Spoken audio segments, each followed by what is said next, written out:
Hello, I'm Brigantia Blackbird. Happy Friday and welcome to Wicca 303. Today we're talking about proactively dealing with problems.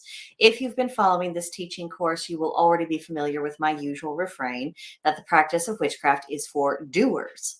And a doer is someone who not only does the work, but forms the habit of taking action without someone else having to prod them. This is especially important when confronted with problems, and there are always problems in life. Being passive does not solve problems, and I refuse to pretend that passivity is the same thing as someone who's actually taking a moment to contemplate and then decide an appropriate course of action. Those who do partake in that illusion get no passes from me. You can stop and think about it, but it's only when you do it that you are actually being the doer you need to be. It's also useless to just sit and wait for someone else to come along and solve your problems for you, whether it's a problem in our society or it's a personal problem in your own life. If you can take action to improve your lot and you refuse to do so, especially if that refusal is accompanied, as it so often is, by excuses, then what right do you have to expect help from any other quarter? It's fair to say that not all problems are solvable by one individual, and it's not wrong to ask for help when appropriate. But what is wrong is not doing your part to improve the situation.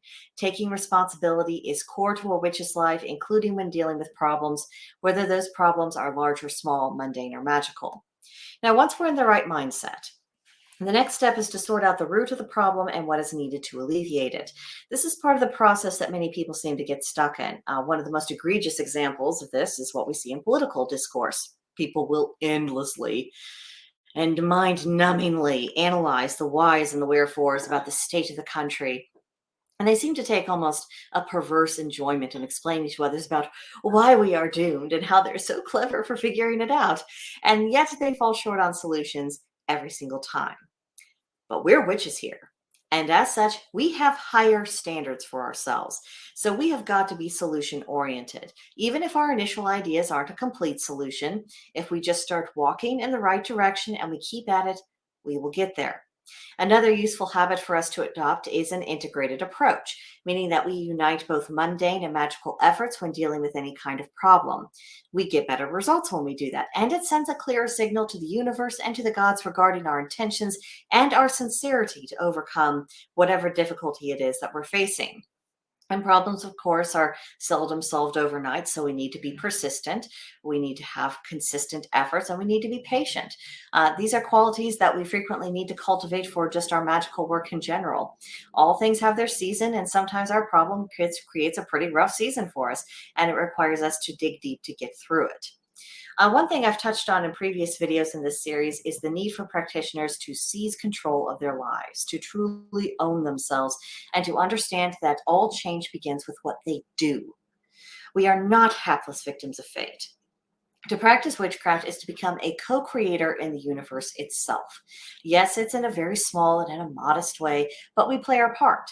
That is our role and our function in the world. It is why we exist. This path is not fitted to those who simply allow things to happen to them and who do not exercise their own will. People have all sorts of litmus tests regarding about who belongs in the club in witchcraft and who doesn't. And if we are going to make distinctions between the pretenders and the genuine article, surely the action of exercising and focusing the will, uniting the practical and magical, and actually dealing with life is one of the reasonable benchmarks. So if you've caught yourself either being passive when you ought to have taken action, or if you've neglected either the practical or the magical, then I hope this video is a wake-up call you've needed to, and that going forward, you will seize the opportunity to shape your own fate. So now for our homework for October 13th through October 19th. First, journal about your typical approach to problems. Be honest. No one but the journal has to know what you write, but give yourself that reality check.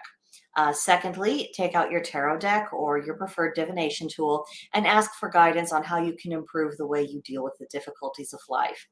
And third, take action. Whether you're dealing with something large or small, do something about it today and then keep at it. So that's what I have for you.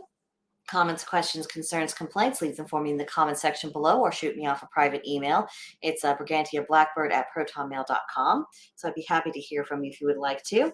And next week, we briefly alluded to destiny and fate. Next week's theme will be the destiny debate. So I hope you will be back for that, and I will see you next time. But bye for now.